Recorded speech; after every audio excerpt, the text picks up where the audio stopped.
So we are launching now on a new canto, Canto 4 of the first book. The title is The Secret Knowledge. Well, actually, this is a long prelude to what we are going to have in Canto 5. Rather, you can say that Canto 4 and Canto 5 form one single theme, the spirit's freedom. We have seen so far the soul's release from ignorance, but the spirit is still tied to the bondage of nature. And unless the bondage of nature is removed, you don't have real freedom at all. Now, in the context of this bondage of nature, the spirit bound by nature, limited by nature, what is involved is this one, the secret knowledge, the relationship between the spirit and nature tied together, you see, in that measure. Now, so with that knowledge then, you do whatever is required yogically to make your spirit free of nature.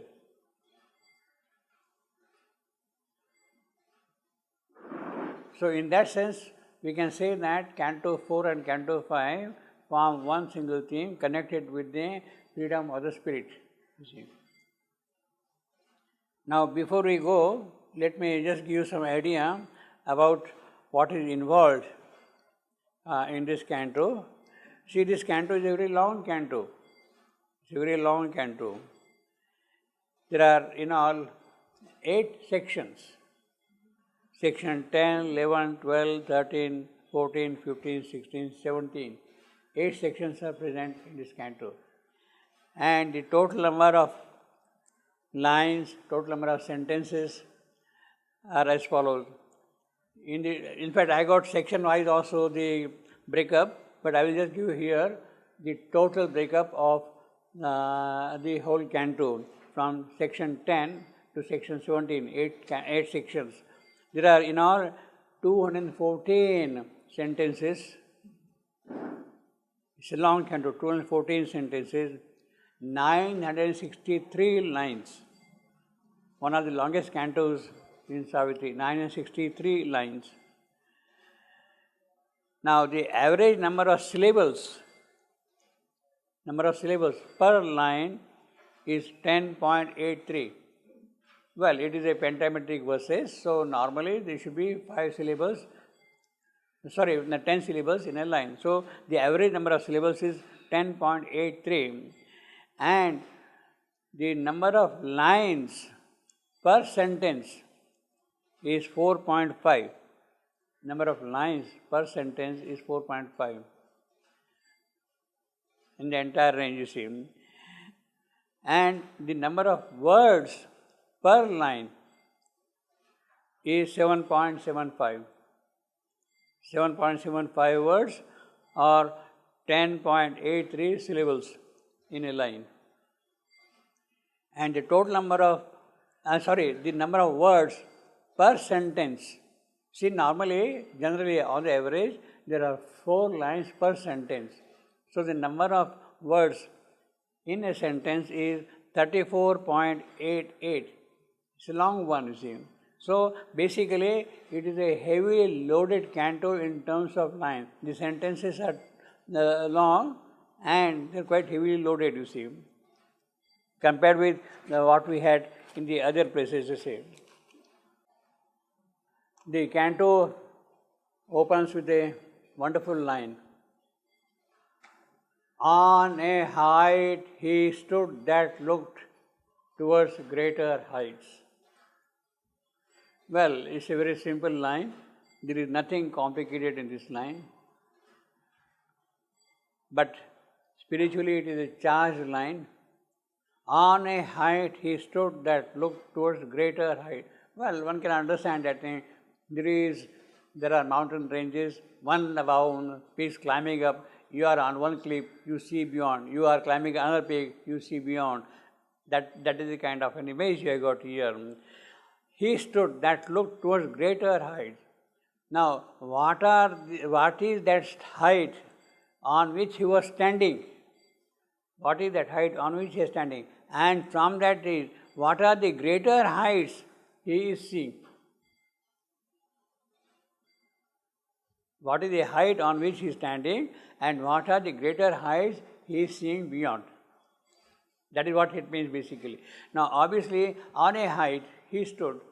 We have seen in the previous canto that Ashwapati has entered from the mental into the spiritual world, into the spiritual realm, and he has got all the faculties of the spiritual opened out to him. Perception, intuition, inspiration, revelation, over-mind knowledge, all that thing is a part of ignorance. And when from the mental he has gone into the spiritual, those spiritual faculties have opened out. So the highest of the spiritual faculty, it is on that he is standing. That height is the highest. Now that highest height of the spiritual, we have seen here, he sees the golden over mind. Golden over mind. In fact, ignorance stretches all the way from below, subconscious, to the over mind part.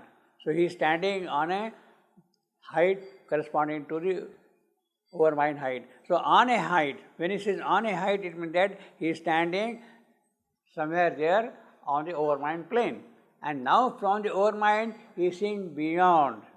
He is seeing beyond into the transcendental regions, into the Gnostic world, into the spiritual knowledge is over. Now he has to get the transcendental knowledge. He has to see something beyond that now. So these greater heights correspond to those heights which reach into the transcendental. Starting with Satchidananda, starting with supermind.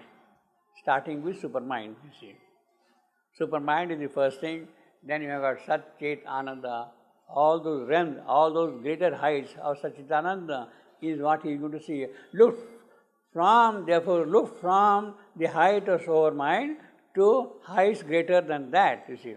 That is what this line means. It means, in terms of his spiritual realization, he has now attained all the siddhis of the overmind, and now he is stepping into the transcendental region and getting the siddhis of the Satchidananda type, is supermind, you see.